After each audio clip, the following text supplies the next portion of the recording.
This episode was recorded at COPA, Africa's leading contemporary music institution, situated at 14 Park Crescent, Riverview Office Park, Midrand. For more information, visit www.copasa.co.za. DJ Lamonka is dressed by Urban Soul. Find them at Fields Mall CBD, shop number 25 in Gaborone, Botswana. DJ Lamonka is dressed by Urban Soul. Find them at Fields Mall CBD, shop number 25 in Gaborone, Botswana. Have you ever wondered how easy it is to lose everything to a lie? They scammed me 55,000 rand. Once gave me the 10,000. Have you thought of how Lama professional scammers operate? I was blinded by love.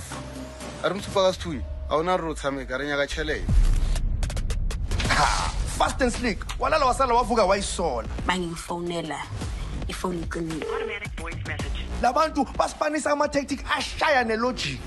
Uthi sifuneka azongeza ngamathupha. Two sides of the story unfold. For the one, umphando. The moment you taste money, angeke uphinde uyeke. But for another, a lifeline. La ngikhona ngidinga usizo at all cost, but yena bona ukuthi angeke. Akere jwale ra scam jwale. Scammers starts May 31st at 7:30 on Mzansi Magic, channel 161 on DSTV, the home of local. Hey, listen. Okay. These kids got crazy numbers, Okay. but they trash. Okay. You know, and if you don't include them, you're gonna look like an old guy who's bitter or a hater. But truly speaking, these kids are trash, but they're pulling numbers. You know, it means there's a market for that.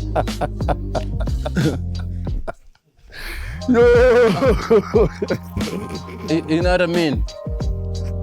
I know what you mean. Yeah. I'm gonna be that bitter old guy. Sharp.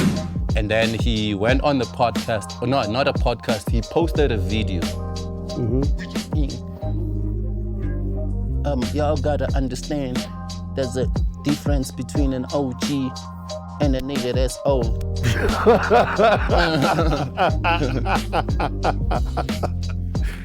And then I was like, fuck this nigga.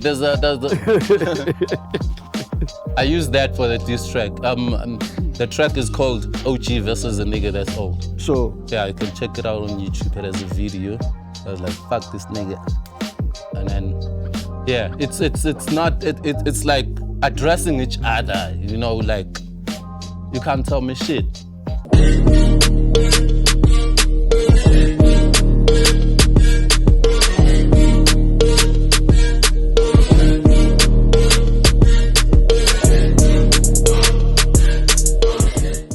Ra.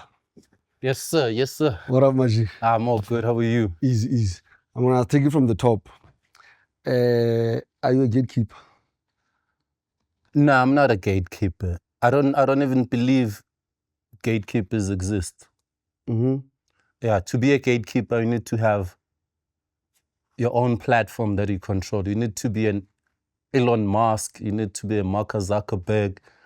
Then you can be a gatekeeper. What are you gatekeeping? The music to filter into a radio station. To a radio station, you can't control all the radio stations. If you're working for one radio station, that's the power nyana you have. You know, if I gatekeep you from that, you can go to the next. You don't control the whole platform. Where does this gatekeep thing come from? I mean, when artists get frustrated, they say, oh, they've been kept. I mean, it happens to Motswako, it happens to everybody. But, Makhrut man, Kisholo, I've heard, all the time. It's, if you're doing something to put rappers on, and you can't put all of them on, then it becomes a problem. You know, for example, I do Back to the City. Sure. Out of 1,000 artists, we're going to book 40 artists. And the rest of the artists are going to be talking shit online. You know, blaming me or Osmic or TTP or whoever is in the team. Yeah. and these gatekeepers, these Grootmans don't want to put us on, blah, blah, blah, blah, blah. The same thing with radio. I did a hip hop show on Metro FM for 7 years with Oskido. I was putting on 4 new rappers every weekend. You know, that's 4, 8, 12, 16. That's 16 rappers a month. You know, different rappers. But I received like hundreds of email. The ones that didn't make it are the ones that are going to go out and say, I'm a gatekeeper. What about those I put on? Because at the end of the day, you can't put everyone on. You know, so when they say I'm a gatekeeper, it's because of the platforms, because I produced Shizney's for many years, you know, and people wanna go in. You know, I was an editor of a hip hop magazine for many years, and people wanna be. You can't like accommodate everyone. You can't put on everyone, and unfortunately, the ones that you leave out are a majority. So the word is gonna go around that that guy Uslech, he's a gatekeeper. Apparently, you guys keep 5 hot artists just there. These are the top 5. South Africa will always have the top 5. Is it Where? Back to the city. Like I was talking about different platforms. What are you talking about now? Are top 5? You know how top 5 started? 5 mics. You know how 5 mics? Yeah. This album deserves 5 mics. Yes. I rate it as 5 mics. And then 5 mics we started having conversations up. Top 5. Yeah. Top 5 rappers. Yes. So it turns out there's top 5 rappers every year. One will drop 1 year, Ediwa. It's like an Illuminati happening behind the scenes. You guys are scheming. No, never that. Let me tell you how we come up with a lineup at Back to the City. Okay. If we're looking for 40 artists, we're gonna try by all means that we give everyone a chance. We'll say 10 mainstream rappers, the top 10. And then we're gonna say 10 up-and-coming rappers, 10 female rappers, and then 10 underground and old school rappers. We mix them up so that everyone has a chance. You know, it's not, you can't go to Back to the City and see bubblegum rappers only or see underground rappers only. It has that thing. And then we have a 10K challenge where unknown rappers submit their music. We sit down, listen, thousands of submissions, and then select, and then they go perform, compete at the second stage for 10K.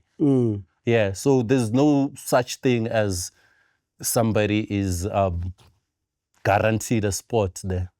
Sounds fair. Yeah. Yeah. All right. So I've known you for a minute. In fact, the first time I saw you, it was at Musica Campus Square, but on a disc. Oh, yeah. And I'm like, how did this dude manage to get shit? So tell us your journey of your music journey on that first album, how it got recorded and landed in the CD store.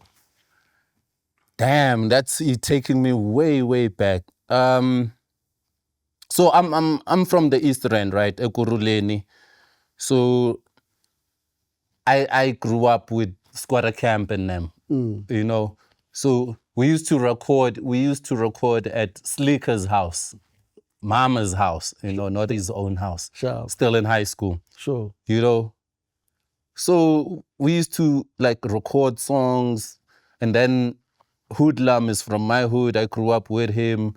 He learned how to produce from those guys, Bo Infa. Sure. And then he started having his own setup. Then I started recording with Hoodlum because it was like a walking distance from my house. You know, and then there was a live battle on YFM, and then I went to that battle to battle. It was Rap Activity Jam. No, not Rap Activity. It was done by DJ Fresh in the morning. Yeah. I went. It was live on air. I battled. I impressed. So on my way home, I'm in a text, I received a call from a stranger, from a guy I don't know. Like, yo, bruh, I just heard you on YFM. I want to sign you. I have the budget and whatnot. I'm like, okay, let's meet up. Okay, the dude didn't show up. You know? Okay. And then the dude shows up on my birthday. And then that time, I don't know what to do. I'm even broke. Came there in a Mini Cooper with the cakes, with a lot of groceries, drinks, and whatever. And then he's like, happy birthday, takes out these things. All of a sudden, there's a party, you know? What? Yeah, we party. Later on, he's like, by the way. Contract. Yeah.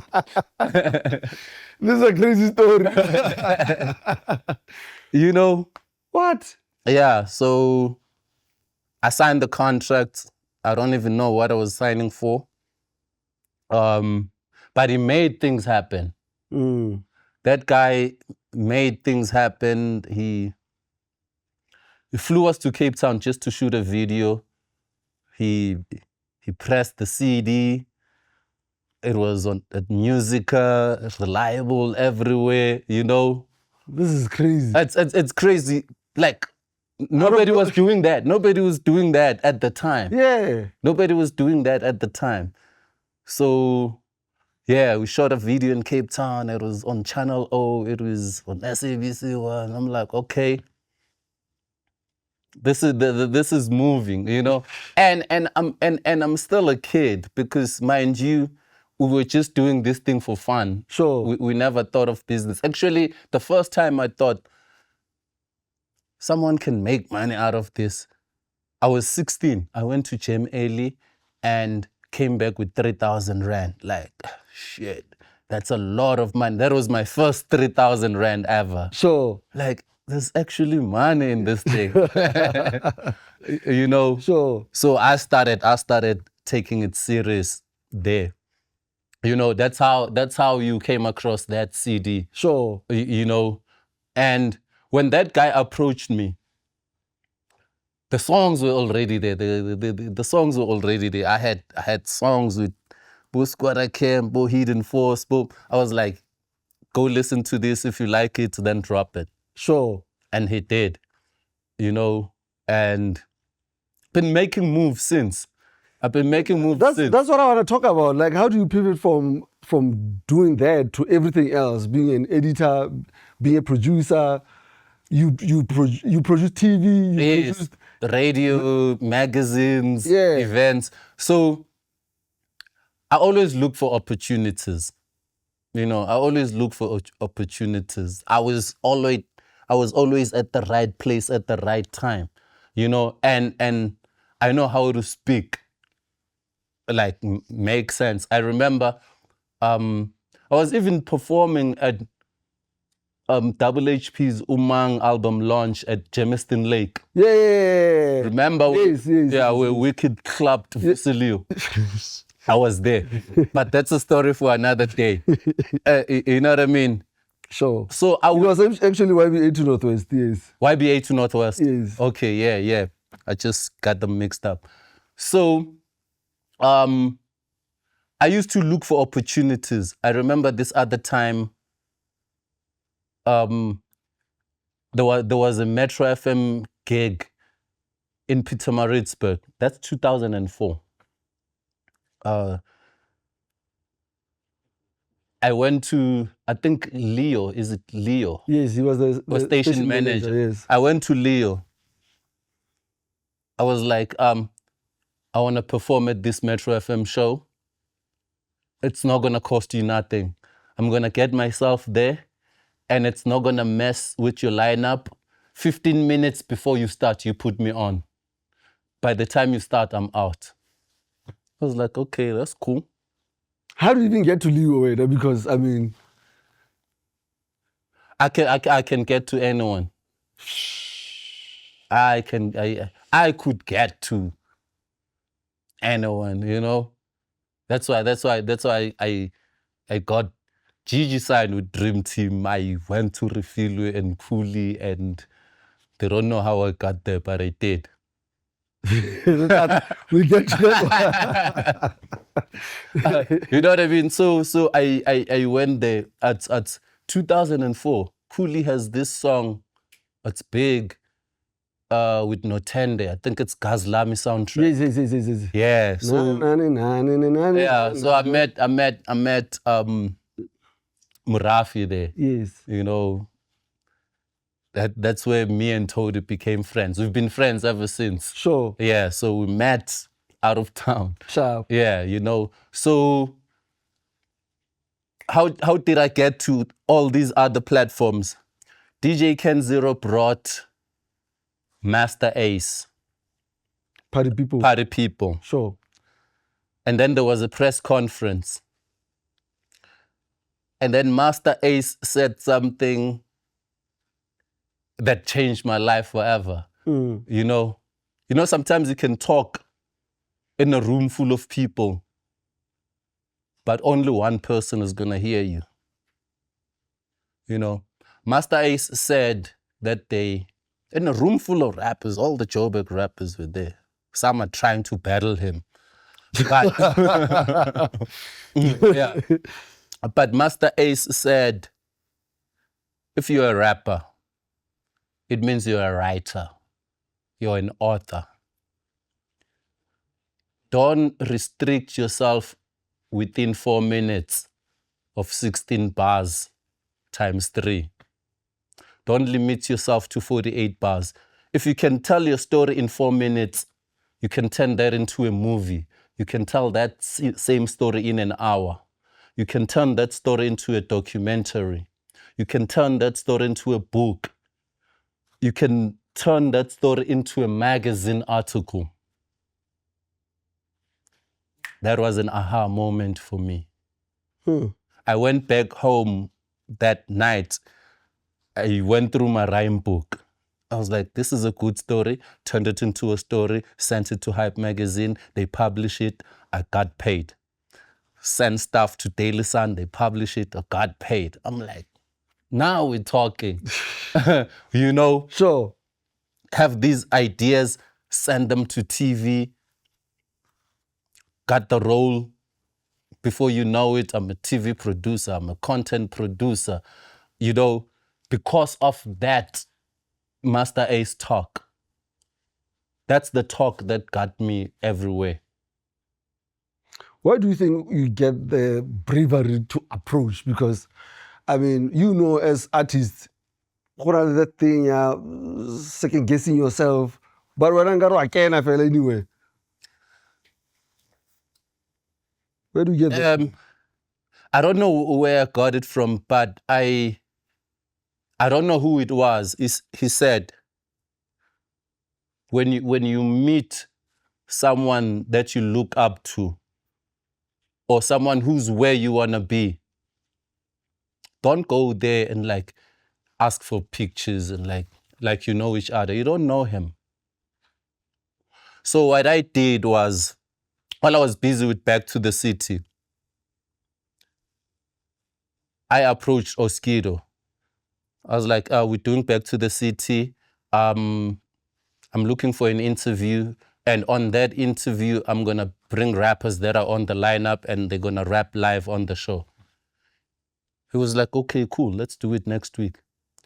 We did it. The show was a hit. Oskido was like, let's do it again next week. I brought different people. And then he was like, okay, let's do it every Saturday until Back to the City. We did it every Saturday and it gained popularity. After Back to the City, Oskido was like, okay, let's do this every Saturday.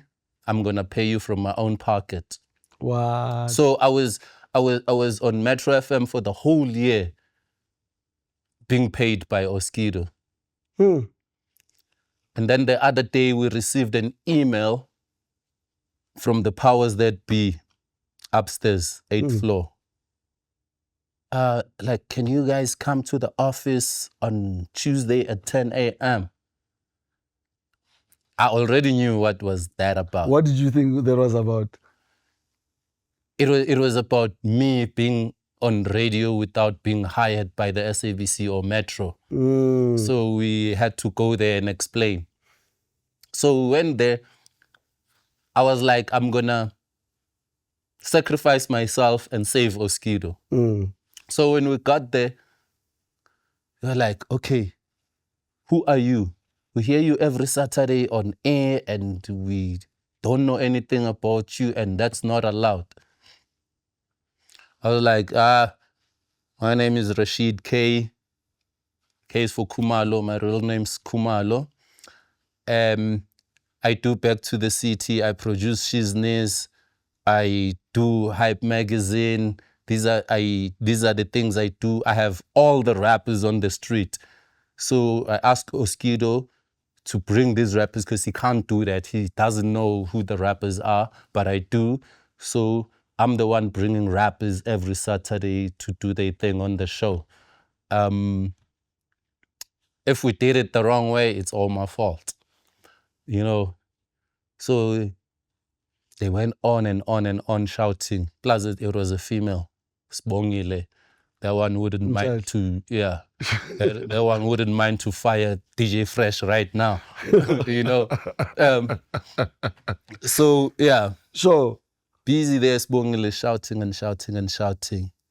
But the shouting was just an act, you know. After all that, he said, fortunately, we like you and we see the numbers. So here's your contract. From now on, Oskido is your colleague. You're going to be paid by the SABC. Whenever there's a problem, you come see us. And then they gave me a bag of goodies with Metro FM t-shirts. With the access card. And yeah. Now it was official. You know, it was legal. And then I did that for the next 7 years. But at some point you were at Ukhozi though, doing a hip-hop show at Ukhozi. Like how? I'm back there now. I'm on Ukhozi now every Saturday, yeah. But you're Zulu though. Yeah, I'm doing Jozi Zulu, so they're not that strict because it's a hip-hop show. Yeah. Okay, the first time, how did you get on Ukhozi and how did you get back? I did Ukhozi 2013 before Metro because I joined Metro in 2015. Sure. So 2013, there was battle rap competition happening on Ukhozi. Sure. And I was on a magazine. I think I was producing battle stations on SABC One for YoTV. Yes. Yeah. I got Ginger Trill a job there to be one of the judges. For real? Yeah. Because one of the judges didn't show up. Sure. And I just called the home. Yeah, like, yo, bro, can you get here in 30 minutes? I was like, sure. And he was there. And they were like, hey, we don't want the other guy. You come here and do other It's shows. Official, yeah. You know? So they called me up to be a judge on Ukhozi FM. It was a Red Bull show. The competition went on for 3 months. Every Friday I'm there judging until the end. When it ended, same thing. They wanted me to continue. Yeah. And then I continued until 2015, until I got the Metro FM gig. Sure. You know, which ended in 2023. Sure. You know, when they didn't sign because they were like me and Oskido were like a package. When they didn't renew Oskido, I knew it was over for me. Sure. You know? Sure. So luckily, I think it was like 2 weeks later, I received a call. Like, yo, there's a slot here if you're still interested. And then I went back to Ukhozi FM. I'm still there now. So you do it in Mojos? Yeah, I do it Mojos. Yeah, I think, do you think you get more hate than props based on how you put so many rappers on, but in the end, it's like... There's more rappers I didn't put on than the ones I put on. So there's more hate than love. There's more hate than love, yeah. Sure. And I think you're one of the few people who generally do something for hip hop. And I mean, last week me and you had a back and forth about your is it your top 10? Yeah, I got another one dropping. Yeah. Let's start. I know every time MTV used to have the list, and you have such a problem with those lists. Have you ever been part of it, or were you against that, or what is happening? Yeah, I've been part of that MTV Bay's hottest MCs list twice. You know, when they invited me for the third time, I suggested a criteria. I'm like, that thing you're doing is wrong. Please try to use this criteria, or I'm out. So they rejected it. I was like, that was the end of it. Because if you go there, they channel you to go a certain direction. And people who are watching are going to think, oh, Lemonka, but you are being channeled by their criteria. You know, if criteria says dance moves, what's that got to do with the music? You know, because they give you all these funny criterias, and at the end of the day, you the one talking them out to the public. You know, you catch all the smoke. You know, so I had a problem with that. Like, if you don't change this criteria, then I'm not gonna do it. That was the last time I did it. Then you just decided, I'll do mine. I do my own thing, you know. I don't mind. I've been catching smoke all my life. Top 5 this year. Top 5 this year. Yeah. Yo, bro, these kids are gonna attack me. No, our financial end, our say from last year to this year, because it will make us 12 months. Because Remo Mays, they are far, you know. The problem is, these kids are gonna attack me because there's a lot of new kids. Okay. Listen. Okay. These kids got crazy numbers. Okay. But they trash. Okay. You know, and if you don't include them, you're gonna look like an old guy who's bitter or a hater. But truly speaking, these kids are trash. But they're pulling numbers, you know. It means there's a market for that. You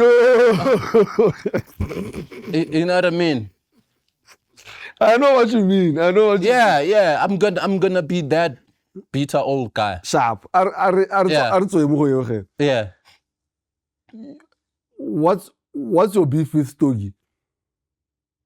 I don't have beef with Stogie. You have beef tags, man. Upon beef tags. Let me tell you. It goes way back to 2012. Okay. Oof. Yeah. I was shooting a documentary for SABC1. You own that documentary? Oh yes. Yeah, I was shooting that documentary. Yes. For SABC. I invited Stogie. Sure. He didn't show up. And then there was a show in Bram where DJ Ready D was. Sure. Also that one.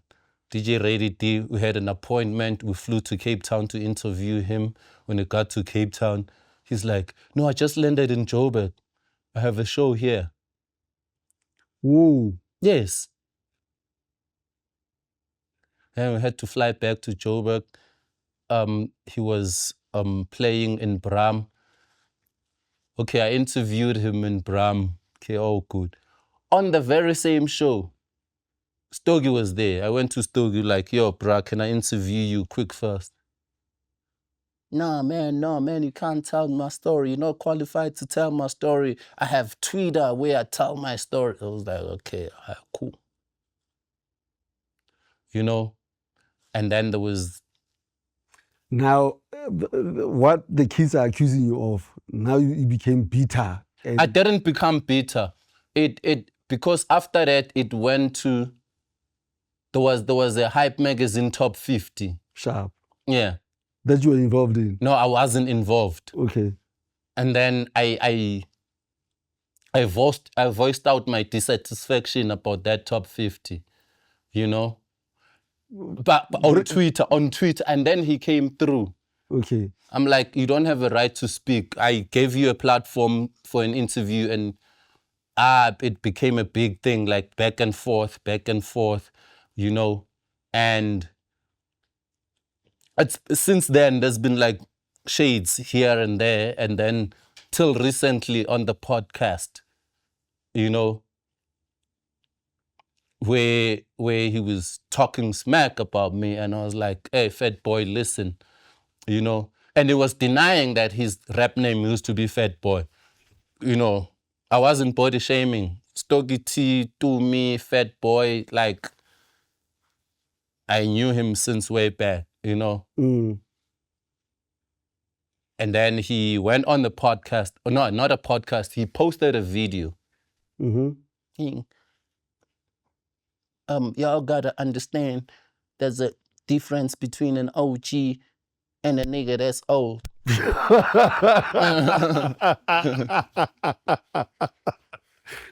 And then I was like, fuck this nigga.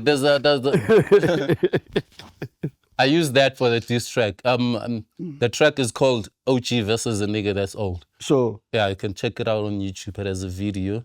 I was like, fuck this nigga. And then yeah, it's like addressing each other, you know, like you can't tell me shit. Doesn't it make it awkward to the Ritual team? Because obviously I assume Osmic is cool with Stogie and you're cool with Oz and Labuka T to come through to perform at Back to the City. And it's not gonna get, if I was a gatekeeper, I'm one of the guys like, yeah, okay, put Stogie there. We just did Resistance Festival. Yeah. It was on the lineup.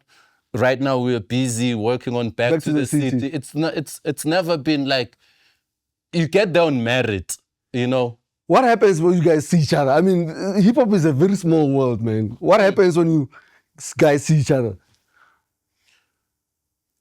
It's impossible for a local party. No, we do meet. It's differences, like difference of opinions. It's not beef like we hate each other. You know, like when we meet, I'm gonna moor you. You know what I mean? It's not that. You know, we might not hang out and chat. It's gonna be, what's up? And then continue with your day. You know? How many, I mean, I know on the flip side of this is there's people that you really help, and we'll get to that, like Gigi and Zulu Boy. A Big Zulu. A Big Zulu, I mean. But on the other side, there's people that you publicly come out to and say, oh, no, I'm not feeling this. I'm not, you really don't care about. I don't do that. Like, I don't say, I'm not feeling that. I'm not doing this with you. I'm like, okay. Yeah. I mean, next week you drop albums. No. Yeah. Now or drop one hit wonders. Okay. You are looking for smoke. Or if my name shows up on one hit wonder, how am I gonna feel? You know, when you do one hit wonders, you know what I learned? There was this kid way back sent me a track, and the track was so trash, you know. Sure. And I told him. And then 3 months later, he sent me another dope-ass track. I was like, I'm never gonna do this again, you know. But it helped him?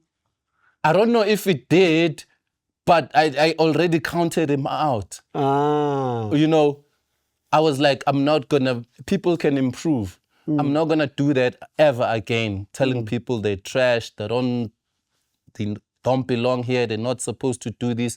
I'm not gonna do that ever again, you know. So with the one hit wonders, what I did, I did like people who are no longer active. You know, I'm not gonna mention a guy who's still releasing. What if he drops a hit next week? Another hit. But I can say Bravo with Shugumisa, that's his only track. I can say Mkharimbe with Sister Bettina, that's his only track. I know they're not coming back with other hits.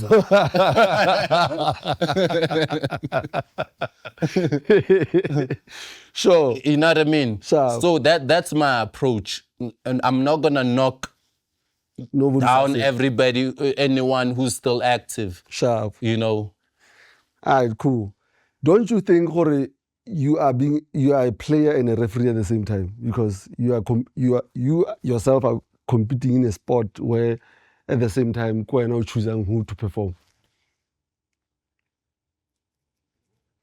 I don't know about that. I don't know about that because I don't choose myself to perform. If I was taking somebody else's spot, then it was gonna be like, why is he there?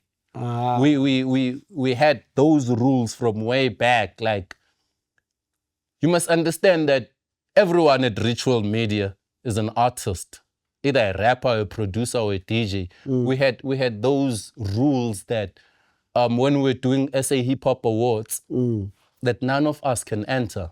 You know, because you can't be a player and a rev. Yeah.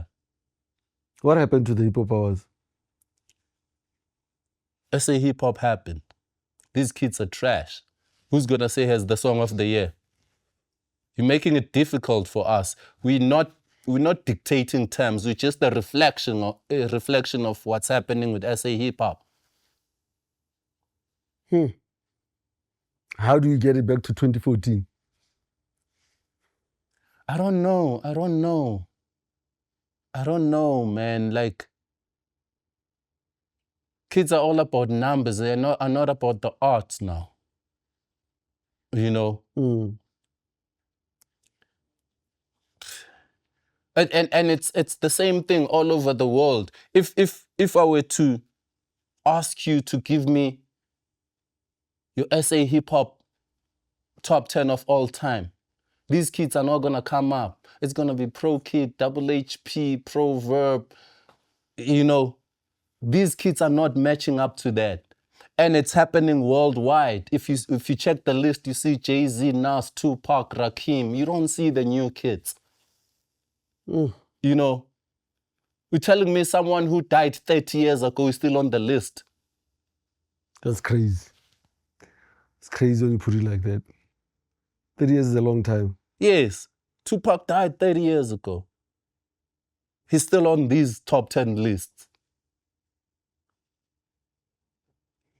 You know, it's the same thing here. You know, we lost Pro Kid and Jabba in 2018. They haven't been replaced on the list. AKA is gonna stay on the list for a very long time. And when you address these things, you're a beat up old guy that's hating the kids. How do you create a format for us to step it up? It's very difficult, bro. It's very difficult. These kids know it all. Like, they're against everything that's hip hop.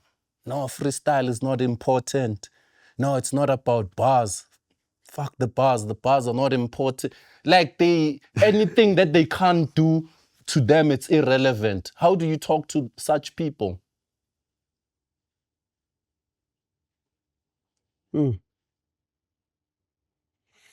How did you meet Big Zulu? Big Zulu, I met him at Back to the City 2013. Okay. We have this thing called 10K Challenge.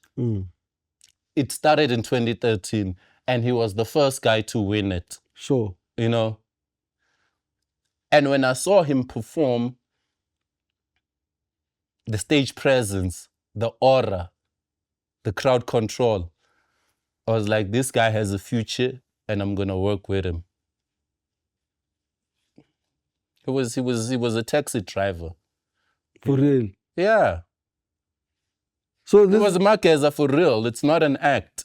He was Makeza for real. He used to, because he used to stay in the Val, Orange Farm. sure. Every time there's Back to the City, he's got a load going to Back to the City. That's crazy. Yeah. So I met him, and then we started working, managing him, helping. It was a long journey. You see, 2013 to 2020, he blew up in 2020. Yes. You know, but people don't know about the 7 years. I always tell my Jita, Don't know about the 7 years. We were cooking, we were pushing, you know. And then I was producing One Mic on SABC One. sure.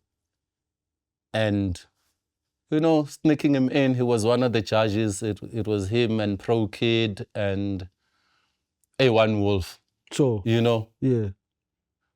Before he had a hit song, he was already on TV every week. You know, that helped with his branding, Sure. you know. And then he started doing Isibaya, you know, until he had that I'm a Million Sure. with Casper. Sharp. Okay, that was his breakthrough song, you know. Then we are here now. Then we are here now. Record label and everything. Yeah. The artists themselves now. Yeah, you know. And he was on Uzalo as well, acted on Uzalo. I remember they used to email the script to me, and the script was written in English. I had to rehearse with him and translate. So you can take it and do it your own way. So I used to do scripts with him. Wow. You really changed the life there. Big shout out, man. Big shout out. will. And then Gigi, how did you meet Gigi? Gigi, remember Ritual Stores? Yes. Okay, I was at Ritual Stores. And then Gigi came, she was still in high school. Sure. She came with her mom. Like, boy, she's trying to do music. Can we see you on the magazine doing this and that? Can you help her out? I was like, Mommy, I've never managed an artist before, but I'm not gonna say no. I'm gonna assist where I can. And then we started working with Gigi, you know, here and there, Back to the City here, you know. And then I think it was 2013, she did Ice Cream. Ice Cream. That song, That blew up. before it blew up, Oh, we took it everywhere. Radio station, record labels. It was rejected everywhere there's no way. until it had a Kulichana feature. How did you get the Kulichana feature? The Kulichana feature, Gigi entered Jack Daniels competition. Okay. Kuli was one of the judges. Gigi went all the way to the finals and won that competition. You know? And then we tried to use that to like, we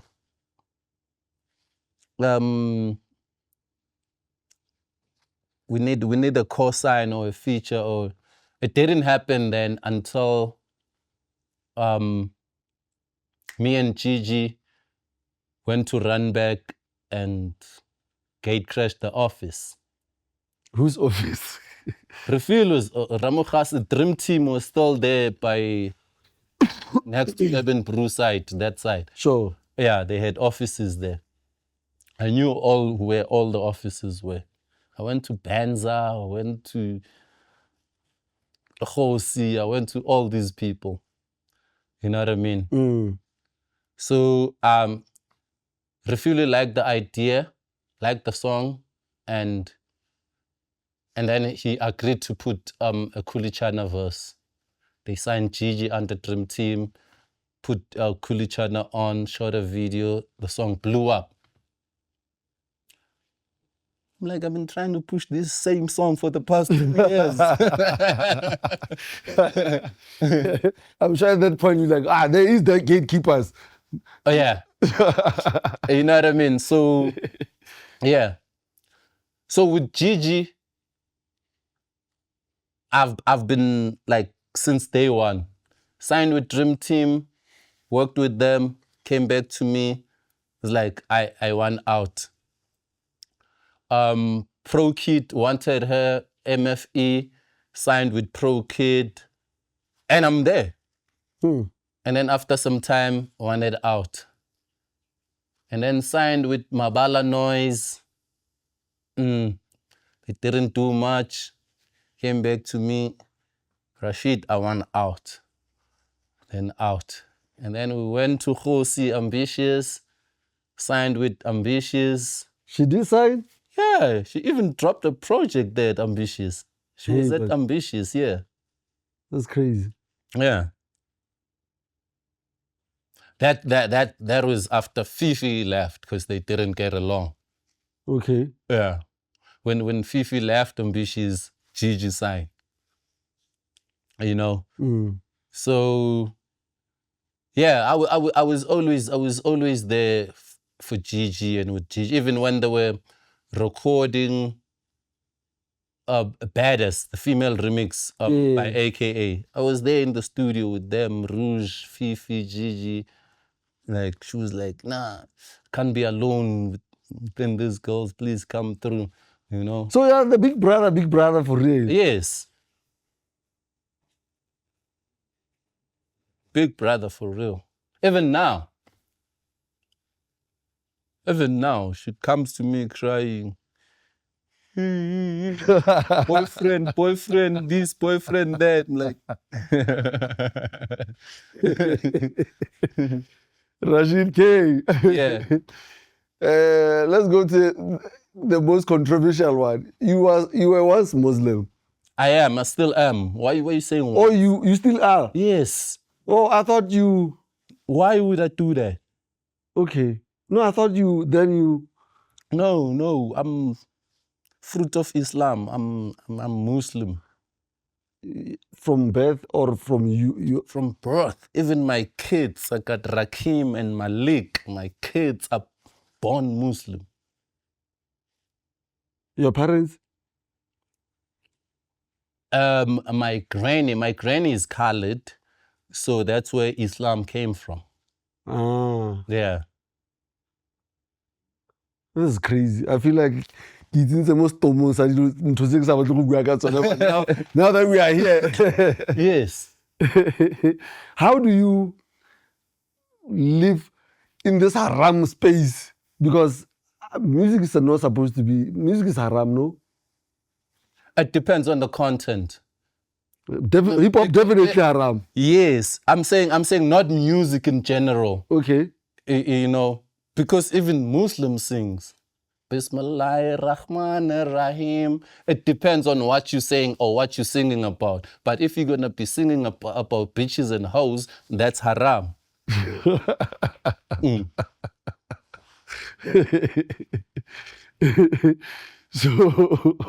So you are profiting from the thing that is not supposed to be doing clearly. No, not necessarily. Like, I'm human, I'm hip. You know, the thing is, sure, you might find that 99% of people here in the room are Christian.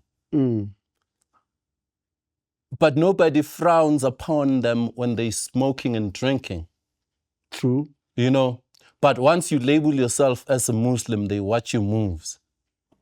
He said he's Muslim, but why is he drinking? Rashid. You know, people will monitor your moves if you're Muslim. You know, even non-Muslims are more strict on you as a Muslim than on other Christians. That's crazy. Yeah. You see, Stogie T was a Muslim. He's now a Christian. Now he can drink his Hennessy without being judged. Why? And smoke his stogie cigar. Rashid, get a piece. But that's the truth. I'm not lying. You don't judge a Christian in a club drinking Hennessy, but you would judge a Muslim in the club drinking Hennessy.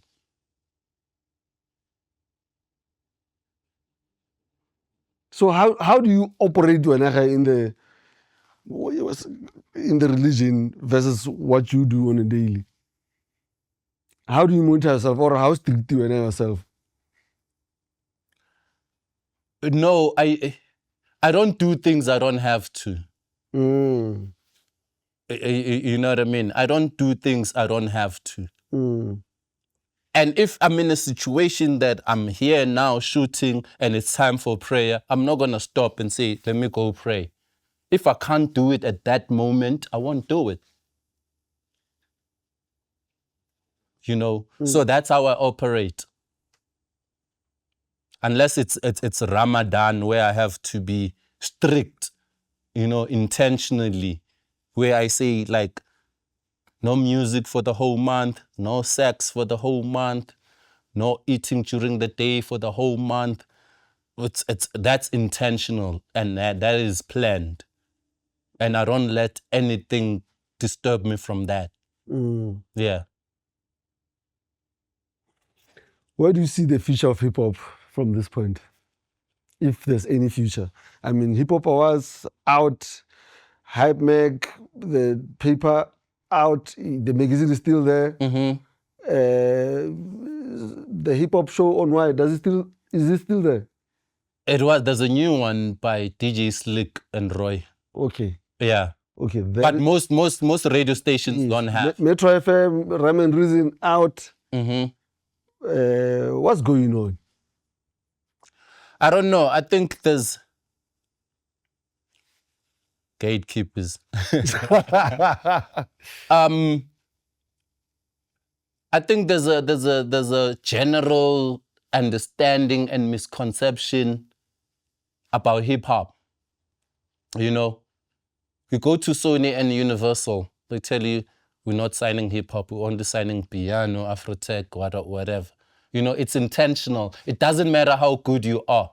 You know, once you say hip hop, sorry, no can do.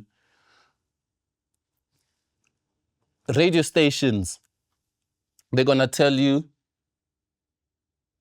they play 10% hip hop. But that by 10%, they mean you have to compete with Drake, Kendrick, Future. You know, they don't say 10% SA hip hop. They say 10% hip hop. You still have to fight for that space. You know, so it's these things that are holding SA hip hop back. You know, there's no TV show. There's no hip hop show on TV. Business is gone. Head Rush is gone. There's none. You switch on channel O now, it's piano from morning to sunset. You know, they throw 3 songs in between and then continue with piano.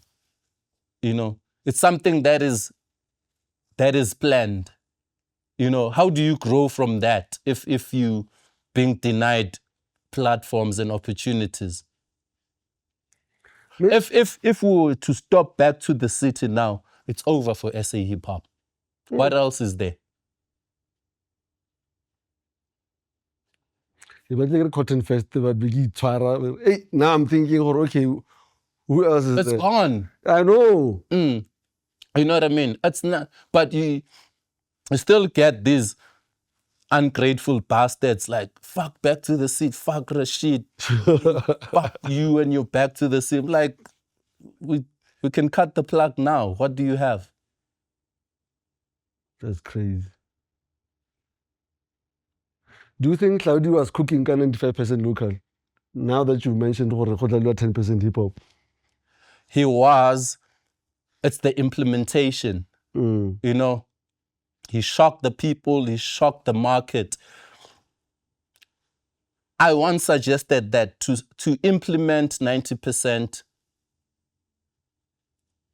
start with 50. Playing 50% local, 50% international. 3 months later, it's 60%.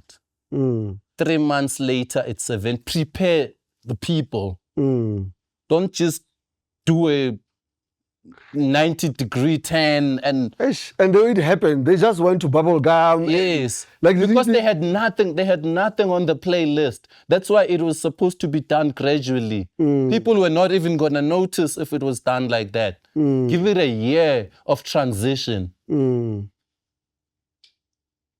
can't move from 20% to 90% without affecting the advertisers, without affecting the listeners.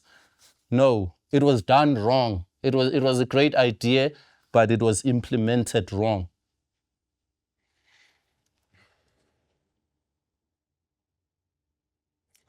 All right. I think a lot of the time, Arisheva spaces of music, like distribution, where it was before and where it's at now. How do you feel about it, for instance? Like buying a copy, either a vinyl or a CD, or getting into iTunes?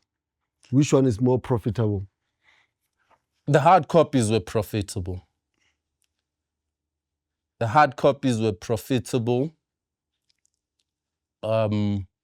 because you would sell a CD for $100. You know. Now you need to make $100. You need 2,000 streams. You know, because 1,000 streams is $3. $3 is like 50 rand.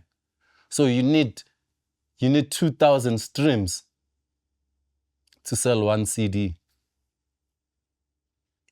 That's crazy. You know. So, but now everything, the system is against us because the new cars don't have CD players. The new laptops and computers don't have CD-ROMs. You know, the new sound systems don't have a CD. So Even what are you? DJs now. Yes. Even CDJs don't have, you know, so eventually the CDs belong to the museum. You can't do anything with it. How do I, as an artist, profit from the music, the merch? What can we include outside the music? How can I sell myself as an artist? I'm speaking of the artist that is coming up and trying to be on. They must think like what you're about to say now. It's very difficult. It's very difficult because now people are obsessed with numbers. You know, a lot of artists usually hit me up and say, yo, I want to do a feature with so-and-so. Can you talk to him? I'm like, yeah, I can talk to him. And then I talk to this guy. This guy says, what are the numbers looking like? You know, that's the end of the conversation. You know? So what do you say to a kid with 100 followers and 50 monthly Spotify listeners? But still dope. Yes. Because I believe, because you can't speak for somebody who's not dope. No. But how do you bypass the numbers talk? Because it's everywhere. Radio, what? Even the forms, now they want your handles, your social media handles, because they want to check your numbers. When you fill in the forms, there's like social media handles. What do you want that for? To like my post? No. To check the numbers. You have a feeling about one-man shows. What is your take on one-man shows? You can see, I follow your podcast. Yeah, I see that. A one-man show, they're really not one-man shows, to be honest, because you're saying one-man show and you have 15 other artists on the lineup. It's good for support. I'd say let's make it a hip-hop stokvel. You know, a one-man show must turn into a hip-hop stokvel. Like, you have all these 15 artists, right? Sure. So this month, it's a Rashid's show with all these 15 guys. Sure. I take all the money. Sharp. Next month, it's DJ Limonka's show. Same people, different area. You take all the money.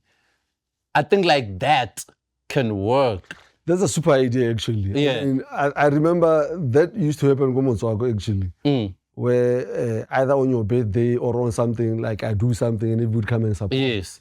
And next time, just like that. You know, one show, if I have Big Zulus, Java, Ginger Troll, Notsi, Gigi Lamaine, and I take all the money, I'm sorted for the whole year. And then you do the same next month. I come support you. You know, everyone gets to eat. You know, and that's how we can sustain SA hip hop without relying on these promoters and event organizers. You know. Who do you think, in my mind, Haki Shabella, the song Yaha Sinyaka, I'm like, is he the first one to rap in SA? Who do you think is the first MC here? That's easy for me because we did research on that for the SA Hip Hop Museum. Sure. You know, the first rapper in SA, ladies and gents. Yeah. Okay, there's a song that came out in 1984 by the Boogeyman called Jiga. It's on YouTube, you can look it up. It's called Jiga by the Boogeyman, but the Boogeyman was Sipho Gumede. You know, it was one of his alter ego, you know. But you could tell that that's from Grandmaster Flash and the Furious Five, the message, the beat, they took it as it is. And then they just laced some gibberish in there. You know. And same year, in 1984, Hugh Masekela dropped a rap song. Is it? Yes. Hugh Masekela dropped a rap song, but he was in exile. He was not in South Africa. So it's debatable. It's debatable. You can't say first South African, you know, because he was not here. But Sipho Gumede as the Boogeyman is the first documented hip-hop track in South Africa. And then Snyaga came in 1986. So I'm 2 years late. Yeah. Okay. Not bad. Yeah, no, I mean, not bad for me to think Sinyaga is the first. I mean, 2 years later is not that bad. And then Brenda Fassie dropped a rap verse in 1987 on Shame La Vie. There's a 16. Yeah. She drops a 16. Hey, mama. Yeah. She drops a 16. That's 1986. 87. 87, okay. 87. And then 1990, Caroline Fassie drops a rap verse on Mark Alex. Sure. Yeah, boys be boys. Yes. Tell them what to do. Yes. So that's the research pack. That's what we've been going through. But POC was formed in 1988, but they dropped their first album in 1990. So the first that's the first hip-hop album in South Africa. In South Africa, dropped in 1990. Oof. All right. Yeah. That's crazy. There's two artists Jimmy B, and they have something in common. Jimmy B and Zwei. Jimmy B and Zwei. Jimmy B was a rapper. He's from Sierra Leone. Okay. Yeah, he was based here. He won a summer best rap artist after Zwei in 2002. 2001, Zwei won that award at the Summers. 2002, it was Jimmy B. Sure. Yeah. How did you feel about both artists when they won? Like, it was crazy because that's when SA hip hop was really coming up. 2001, we had Squatter Camp, and then there was a Black August. Yes. Park Station. Yeah, Black August, Go Park Station. You know, cats were coming up, a cashless society. And then they give an award to this guy who's rapping on a gospel song. You know? But Amo addressed it on who gave Zwei the award. You know? Sure. So we didn't take those things serious, and we didn't celebrate them until Squatter Camp won it in 2003 with Cut and Joint, and they were independent. That's major. Yeah. And then that was like, to us, that was like the first Summer, yeah, hip-hop that was the first summer that belonged to hip hop because we didn't recognize others. But Jimmy B was rapping. Yeah, on Kwaito beats, on funny beats. You know, there's your people.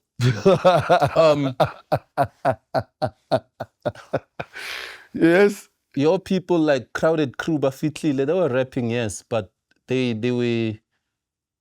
were more into Kwaito beats. They were rapping on these funny beats, and then the music sounded funny, and it was not appealing to the hip hop audience. Sharp. Yeah. So Jimmy B was doing the same thing. Because in order for you to be on the mainstream, you had to be on a Kwaito beat. Yeah. All right. Tell us your platforms. Rochago Radio thing. Rochago Radio thing. Podcasting, okay. And what else are you cooking? I mean, we know what Back to the City is coming. So, reference platform and dates and yeah, what's happening? Okay. Back to the City is happening on the 10th of October. Tickets are out. Tickets are out already. Mary Fitzgerald Square, Newtown. And you can catch my podcast, the Masterclass Podcast, on YouTube. Just search for the Masterclass Podcast. And we on episode 162. Yeah, we're catching up. Yeah, yeah, we've been doing that for the past 5 years. And before you even continue, like, where do you get the energy from? Because podcasting sounds simple and easy when you are watching and enjoying it. yeah, But when you are the creator, obviously you're talking about the subject matter that you know. Yeah, So yeah. it sounds like nothing. But to schedule, organize a shoot, edit, all these things, how do you maintain 160? How many episodes? 162. That's a lot. I know it is. That's a lot. How are you doing this? We are tired already and you're on episode 4. I don't know, but like we have a template now. Okay. You know, we shoot on a weekend, we edit during the week, we drop on Friday. Sharp. You know, so we don't put ourselves under pressure to deliver. You know. Are you switching up guests or? No. I don't do interviews. It's not gas. No, I know it's not interviews, but The thing is my co-host OG Samke. Yes, OG. Yeah, got a full-time job in Mpumalanga as was working for Eskom 9 to 5. Sharp. So he's not available. So what I do is I just bring random people to co-host. I can invite you to say, hey, Lemonka, are you available? Let's shoot. Sure. You know what I mean? Because it's not like, I don't do interview because when it comes to podcasting, interviews are a cheat code. Okay. You know, like anyone can invite anyone and ask questions. But can they sit and talk on a subject matter for an hour? You know, that's the difficult part. You know, most of the podcast is just interviews.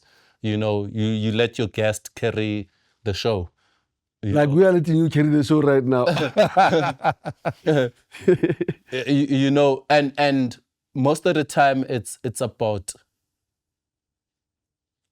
oh, El Tito has DJ Fresh. I'm gonna watch it because of DJ Fresh, not because of you. So that's how a lot of podcasts survive. Yeah. I know I push a dog. Shout out. Like, I know this is not easy. It's not. It's especially a podcast around hip hop. Oh yeah. Already you are niche. Yeah. Because when we started, we're like, we're not falling into the numbers trap. You know, whether we're getting 50 likes or 100 likes, we're gonna keep doing this. You know, and that's basically what we did. You know, because you gotta. I once had a podcast way back with Gigi. Sure. You know. And then she was so discouraged, like 300 views, what you know. Sure. And we ended up canning it. That was we did that, like it was called the Disrupt Show. We did it even before MacG. Sure. You know, but she was so discouraged by the numbers. You know. So I was like, when I started the masterclass, I was like, fuck the numbers. I'm gonna do this until. Nah, shut up. You know what I mean? And you can catch me every Saturday on Ukhozi FM, number 9 p.m. to 12 midnight. And you can follow me on all the socials, Rashid_K, RASHID_KAY, everywhere. I've never thought you'll be a guy who actually knows football. Yeah. You're a football coach. Yes, I am. How? How did they pick you, or how did you pick your squad? Like, which one came first? Bro, like, I'm sure every South African is a soccer fan. Sharp. A football fan. Yes. So am I. All right. So in 2002, there was this idea of celebrity games. Sharp. You know, where there was hip hop versus Gom versus gospel versus Maskandi. Sharp. You know? Sure. And I was one of those people who were approached to like, who can we put on the team and, you know? Sure. So I started working with Big Zulu on it. Yeah. And then we started approaching people, rappers who were interested in football. Sure. You know, Casper came through, AKA came through, Pretty Ugly, Blackie, Touchline, you know. Touchline is a star, Joe. Yeah. You know, so it was supposed to be a once-off. Sure. And that thing was so big and the guys were like, at some point it played on SABC 1. Yeah, live on TV. You know, we were playing at Mbombela Stadium. Sure. Yeah, so we decided to continue since 2002, and then we've been playing every year. Now there's Amapiano team. Sure. Now there's Gom, there's all these other genres. Yeah, so... What's dope is you keep on winning. Like, how do you choose your squad? Like, you approach them, le practice or... We practice every Tuesday and Thursday. Sure. At Wanderers Stadium in Sandton. Sharp. So whenever there's a game, we already like fit and ready to play. Those people come together when there's a game, but Sure. we're always together. And we decided to play almost every week to keep fit. Sharp. You know, that's what we do.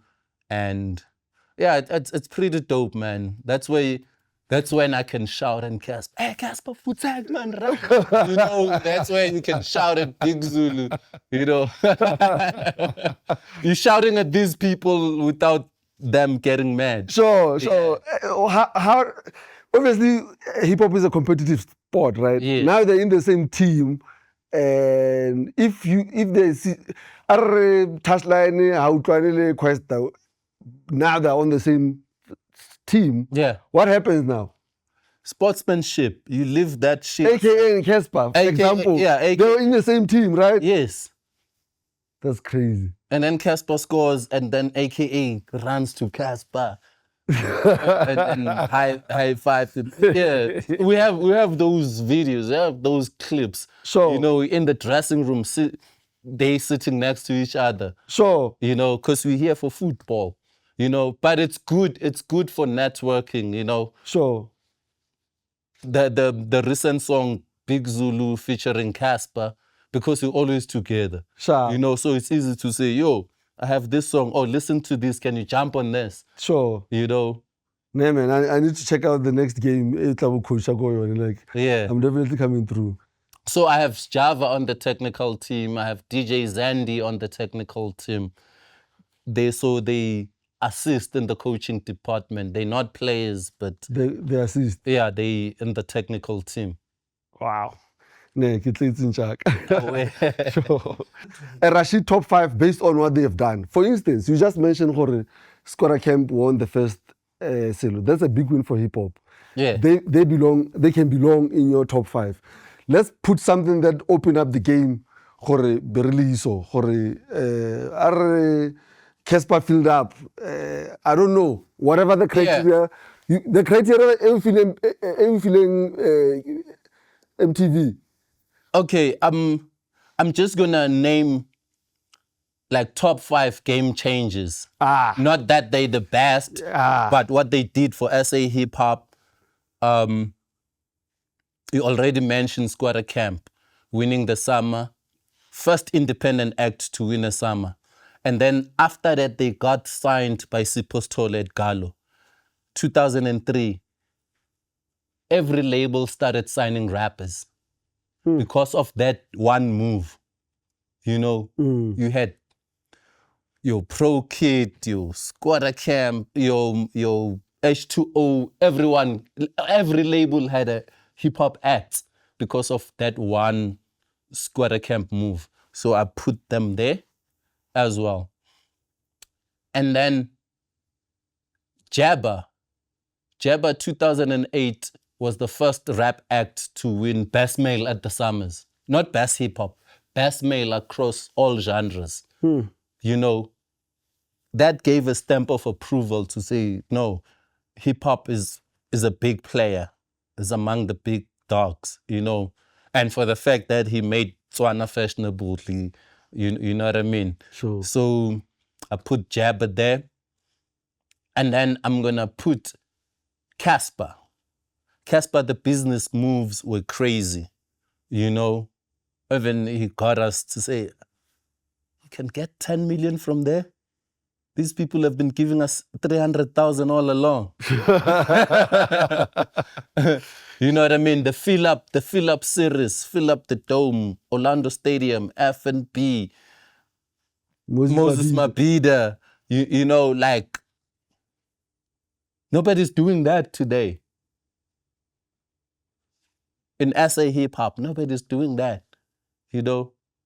I remember. Kabza is filling up F&B 10 years later after Casper. Oof. You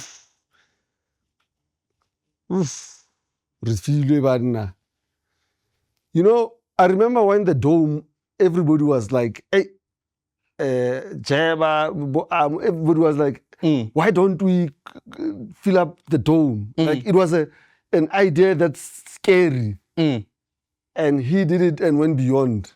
He went beyond. And remember, Jay-Z performed at the dome. Yes. And they limited the tickets to 10,000. And Casper was like, no, I'm going to fill it up to 20,000. Like, you, Jay-Z couldn't do it. Can you do it? You know, there was like a lot of doubts, but he did it. And he kept pushing and pushing, went bigger and bigger venues, you know. So I'll always credit him for that. Shout out to Kez. Yeah. And then number 4, I'd say AKA. AKA like broke all the rules. First English rapper to go gold. Because before AKA, it was your Squatter Camp, your Jabba, your Dukes, he was the first like straight up English rapper to appeal to South Africans. Like, that guy is the one. First English rapper to go gold, you know, paving a way for the Nasty C's and the Blackies and everyone who came after that. That's AKA. You know what I mean? Shout out to AKA, man. Shout out to AKA. So, number 4, or number 5? No, that's number 4. Yes, 4. Number 5, I'd say Pro Kid. Okay. Pro Kid gave birth to a generation of Kasi rappers. Until today, you're having people still trying to sound like Pro Kid, still being obsessed with punchlines. You know, even though most are forcing those punchlines, but you can see the Pro Kid DNA, you know. So that's my top 5. Yeah, That's my top 5 of game changers. Ladies and gents, Rashid K. Thanks, bro.